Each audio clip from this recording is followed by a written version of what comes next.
Question number 9.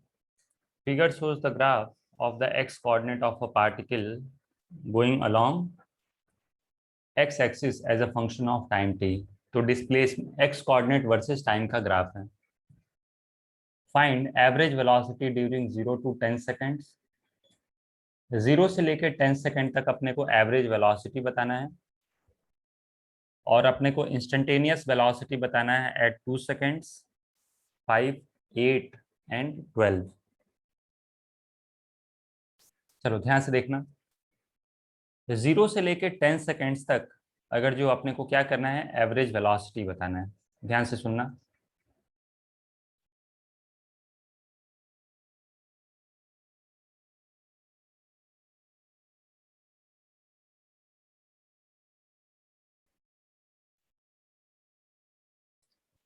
मैं यहाँ पे ज्वाइन कर देता हूँ.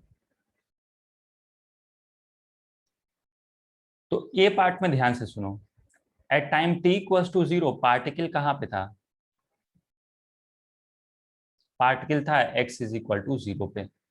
Eight time t equals to 10 seconds, 10 seconds पे देखो ग्राफ में मैंने मार्क किया पार्टिकल कहाँ पे है, पार्टिकल यहाँ पे है. x कोऑर्डिनेट में कितना लिख सकता हूँ? मैं लिख सकता हूँ 100 metres. So x coordinate is 100 metre. So what is displacement? Displacement कितना हो जाएगा बच्चों? डिस्प्लेसमेंट होगा x final minus x initial, that is 100 metre. Time कितना लग रहा है अपने को? टाइम लगा 10 seconds. So what is average velocity? Average velocity देखो, आप इसको वेक्टर की तरह भी ट्रीट कर सकते हो. पॉजिटिव का मतलब क्या है? पॉजिटिव एक्स एक्सिस में, नेगेटिव होता तो नेगेटिव एक्स एक्सिस में. जैसे मैंने डेल्टा एक्स लिख दिया, तो इस डेल्टा एक्स में मैंने कोई यूनिट वेक्टर नहीं लिखा, तो ये अंडरस्टूड है कि ये पॉजिटिव डायरेक्शन में है, पॉजिटिव एक्स में है. आप आई कैप भी लिख सकते हो, कोई दिक्कत नहीं है. ठीक है, तो दोनों तरीके से सही है. आप ऐसे भी हटा सकते हो, ऐसे लिख लो. तो एवरेज वेलोसिटी याद रखिएगा, this is basically average velocity, average velocity का मैग्नीट्यूड. ओके, तो एवरेज वेलोसिटी क्या हो जाएगा? Displacement upon time.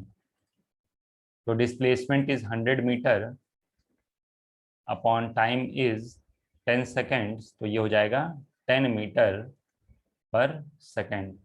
So this is part A. अब बी पार्ट में क्या हो रहा है बच्चों? अलग अलग इंस्टेंट पे इंस्टेंटेनियस वेलोसिटी पूछी जा रही है. तो पार्ट बी ध्यान से सुनना. इंस्टेंटेनियस वेलोसिटी कैसे मिलता है? From slope of XT graph. ठीक है, इंस्टेंटेनियस वेलोसिटी कैसे निकालते हैं? From the slope of XT graph. तो मुझे 2 सेकेंड पे वेलोसिटी निकालना है.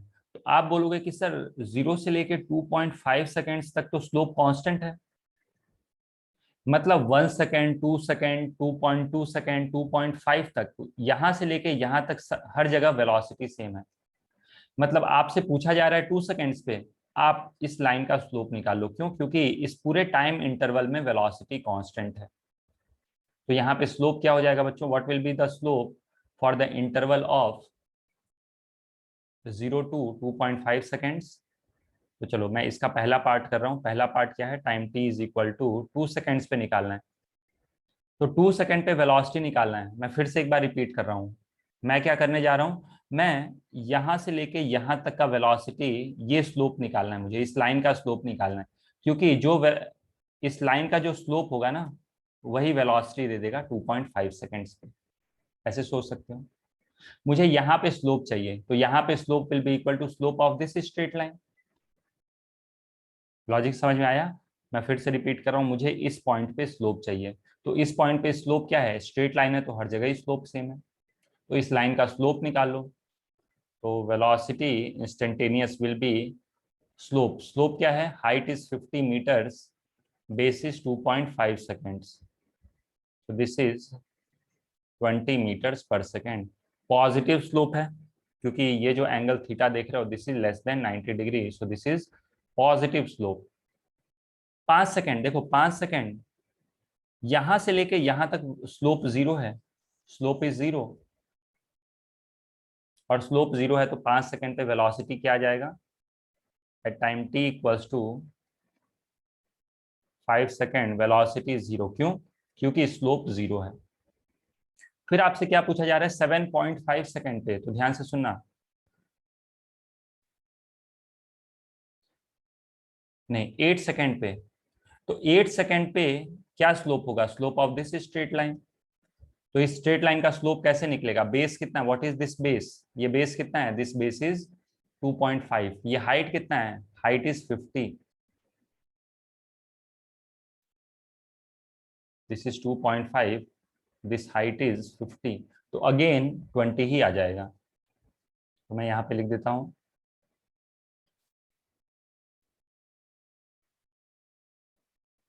Time T is equal to 8 second. मैंने देखा 8 सेकेंड तो कहीं इस लाइन पे लाई करेगा। ओके, आप समझ गए ना मैं कौन सा लाइन, चलो मैं रेड कलर से, 8 सेकेंड इस लाइन पे लाई करेगा।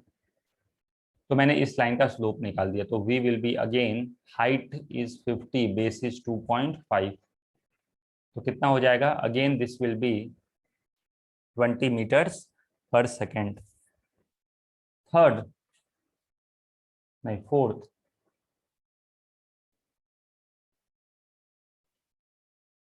फोर्थ केस में डिस्प्लेसमेंट कितना है बच्चों, 12 सेकेंड पे मुझे निकालना है। तो 12 सेकेंड कहाँ पे आएगा बताओ, 12 सेकेंड इस लाइन पे आएगा। इस स्लोप, इस लाइन का स्लोप नेगेटिव होगा, क्यों, क्योंकि this theta is more than 90 degree, 90 degree से ज्यादा है तो स्लोप विल बी नेगेटिव, मतलब यहाँ पे वेलोसिटी नेगेटिव होगा। आप ऐसे भी सोच सकते थे कि सर देखो पहले x 100 था, बाद में x 0 हो गया, मतलब जरूर पार्टिकल नेगेटिव x एक्सिस में जा रहा है, तभी तो इसका x कोऑर्डिनेट डिक्रीज हो रहा है। बोलो बच्चों, तभी तो इसका x कोऑर्डिनेट डिक्रीज हो रहा है। यस। तो इसका स्लोप का मैग्नीट्यूड कैसे निकालोगे, ये तो समझ में आ गया कि नेगेटिव है। तो what is the height, height is 100, ये जो हाइट है ये कितना है 100। बेस कितना है, बेस इज 5, जो बेस है वो क्या आ रहा है, यहां से लेके यहां तक का जो लेंथ है वो कितना है 5। तो time t is equal to 12 second, v will be equal to slope, पहले तो नेगेटिव लिख लो क्योंकि स्लोप नेगेटिव है, हाइट इज 100, बेस इज 5, तो ये आ जाएगा -20 metres per second. Next, from the velocity time plot shown in figure, find distance traveled by the particle during first 40 seconds। पहले 40 सेकंड में कितना डिस्टेंस ट्रैवल करेगा। तो देखो area under velocity time graph क्या देता है, ये देता है डिस्प्लेसमेंट। मैं लिख देता हूं area bounded by curve, curve का मतलब जो ग्राफ आपने प्लॉट किया है, bye curve with time axis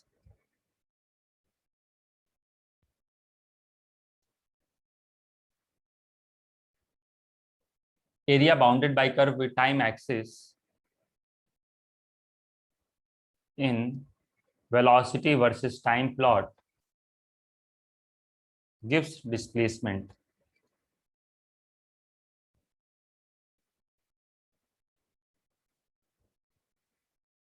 gives displacement. Time axis के जो ऊपर एरिया होगा वो पॉजिटिव कंसीडर करते हैं, जो नीचे होता है उसको हम लोग नेगेटिव कंसीडर करते हैं। तो ये जो एरिया है, ध्यान से सुना मेरी बात को, ये जो एरिया है इसको हम लोग क्या मानेंगे बच्चों, इसको हम लोग मानेंगे पॉजिटिव। ये जो एरिया है इसको क्या अज्यूम करेंगे, नेगेटिव।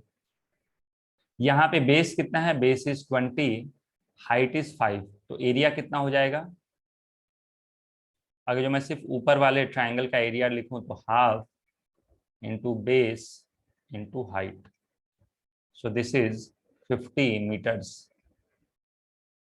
मीटर पर सेकेंड, ध्यान से देखो, this is metre per second, this is metre per second into second, metre per second into second will be 50 metres. Okay,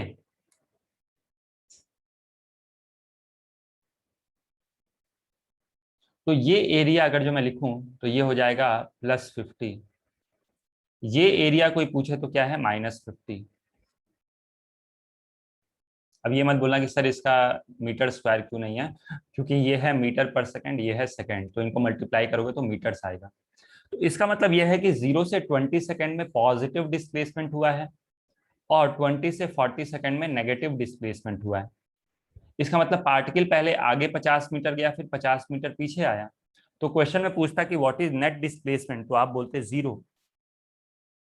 net displacement पूछा जाता तो आप क्या बोलते हैं, नेट डिस्प्लेसमेंट जीरो है। क्यों? क्योंकि इस 50 का मतलब क्या है कि पार्टिकल आगे गया है, कितना, 50 मीटर्स आगे। फिर पार्टिकल पीछे आया, कितना, 50 मीटर्स पीछे। नेगेटिव का मतलब है अपोजिट डायरेक्शन में आया। मेरी बात समझ में आई? तो नेट डिस्प्लेसमेंट इज जीरो। लेकिन डिस्टेंस पूछा जाए तो डिस्टेंस में तो अपने को क्या निकालना होता है, अपने को कैलकुलेट करना होता है कि पार्टिकल कितना चला। तो 50 मीटर आगे चला और 50 मीटर पीछे चला। पहले आगे गया 50 मीटर, फिर 50 मीटर्स पीछे। तो बताओ कितना डिस्टेंस चला? तो ये चला बच्चों 100 मीटर्स। ये 100 मीटर्स चला। नेक्स्ट पार्ट में मुझे क्या कैलकुलेट करना है, एवरेज वेलोसिटी। तो डिस्प्लेसमेंट क्या बोलोगे, displacement is equal to +50 metre -50 metre. Net displacement क्या आ गया, zero. And since net displacement is zero, this implies average velocity. Average velocity क्या होता है, what is average velocity, this is displacement upon time. तो displacement zero है तो average velocity भी क्या आएगा, जीरो।